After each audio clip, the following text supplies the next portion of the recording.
வணக்கம் நண்பர்களே. இந்த வீடியோல நம்ம என்ன பார்க்க போறோம்னா, காளி அப்படிங்கிறவரு, நாம் தமிழர் கட்சியை சேர்ந்த காளி அப்படிங்கிறவர திமுக அரசு வந்து கைது பண்ணியிருக்கு. எதனால கைது பண்ணியிருக்கு? அவர் என்ன பண்ணாரு? அப்படிங்கிறத நம்ம பார்க்க போறோம் இந்த வீடியோல.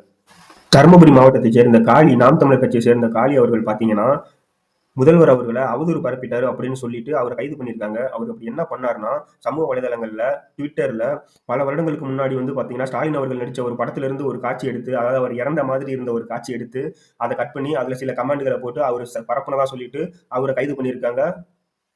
கைது பண்ண உடனே பார்த்தீங்கன்னா, நாம் தமிழர் கட்சியை சேர்ந்த வழக்கறிஞர்கள் அத்தன பேரும் சேர்ந்து அவர மீட்கிறது நடவடிக்கை எடுக்க ஆரம்பிச்சுட்டாங்க.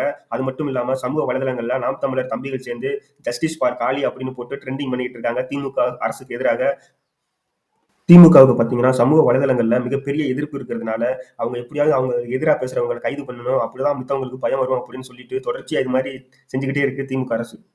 நாம் தமிழர் தம்பிகள கோவப்படுத்தியதன் காரணமாக அவங்க இப்ப என்ன பண்றாங்கன்னா, சமூக வலைதளங்கள்ல பிஜேபிக்காரங்க பேசின மிக கீழ்த்தரமான பேச்சுக்களையும் சமூக வலைதளங்கள்ல பரப்பி திமுக அரசுக்கு மேலும் மேலும் காயத்தை ஏற்படுத்தி வர்றாங்க. அதுல பிஜேபியை சேர்ந்த ஒரு சிலர் பேசின வீடியோக்கள நம்ம நினைச்சு விடுறேன். அத லைட்டா பாருங்க. சனாதன உங்க ஆத்தா வச்சிருக்கல குங்குமம் அதண்டா. சனாதன உங்க ஆத்தா கட்டிருக்கல தாலி அதண்டா. சனாதன உங்க ஆத்தா கையில பட்டுக்கல வளையல அதண்டா. சனாதன உங்க ஆத்தா மெட்டி போட்டு பிஜேபி கட்சியை சேர்ந்த இவரு இவ்வளவு கீழ்த்தரமா பேசுறாரு. இவர கைது பண்ணவே இல்ல இதுவரைக்கும். குருமூர்த்தி அவர்கள் பார்த்தீங்கன்னா, திமுக காரர்கள் தன் மனைவியை வித்து பிழைப்பவர்கள் அப்படின்னு சொல்லி கீழ்த்தரமான கமெண்ட்ட போட்டிருக்காரு.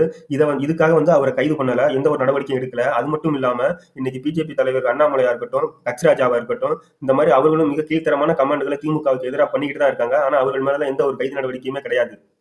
அவர்கள் மேலலாம் எடுக்காத நடவடிக்கைய நாம் தமிழர் கட்சி தம்பிகள் மேல ஏன் எடுக்குறாங்கன்னா, இன்னைக்கு வந்து நாம் தமிழர் கட்சி பார்த்தீங்கன்னா, சமூக வலைதளங்கள்ல அசுர வளர்ச்சியில இருக்கு. அத பொறுத்துக்காம தான் அவங்க மேல எப்படியாவது நடவடிக்கை எடுத்தா, இதுக்கப்புறம் வர்றவங்க அவங்க மேல இந்த மாரி அவதூற பரப்ப மாட்டாங்க. இல்ல ஏதோ ஒரு காரணத்துக்காக அவங்க மேல குற்றச்சாட்டே வைக்க மாட்டாங்க. அப்படிங்கிற ஒரே காரணத்துக்காக தான் திமுக அரசு இது மாரிலாம் நாம் தமிழர் கட்சி தம்பிகள செய்து வர்றாங்கன்னு மிகப்பெரிய குற்றச்சாட்டு எழுந்துள்ளது.